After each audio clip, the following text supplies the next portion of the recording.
Thank you. Thank you, Mr. President. I rise today in support of my friend from Utah, Senator Curtis, and his Congressional Review Act resolution to overturn the final rule, the Biden Environmental Protections Review of Final Rule, reclassification of major sources as area sources. This misguided rule would remove a major incentive for dozens of industries to reduce emissions.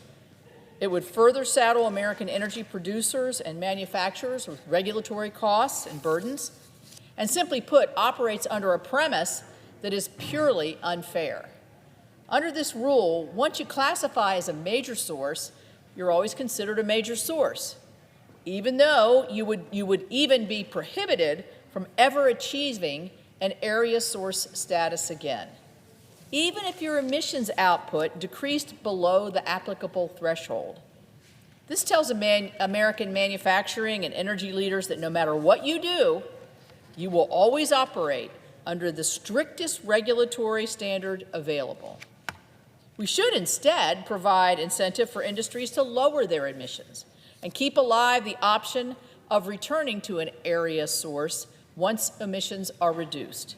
Over the last 20 years, no other country has reduced its emissions like the United States. And we do not need overly restricted regulations to continue this.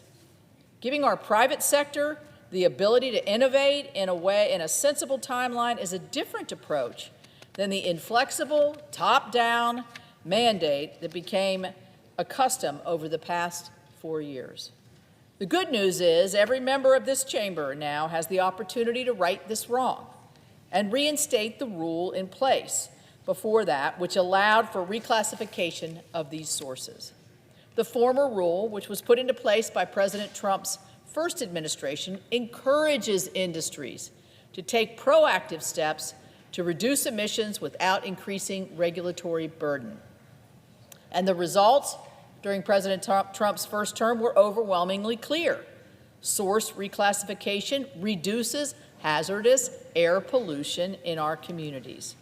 We need to take every opportunity available to right-size regulatory requirements, prohibiting our ability to revitalize American manufacturing and achieve energy dominance, while taking steps that reduce emissions through innovative technologies that I have advocated alongside my colleagues across both aisles of this chamber.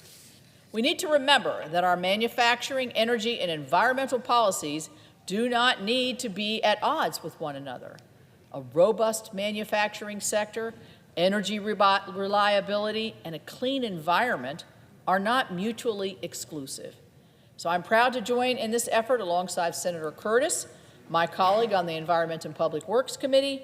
This is an opportunity to return to some common sense environmental quality and policy, and I encourage my colleagues to join us in supporting this resolution. With that, I yield the floor.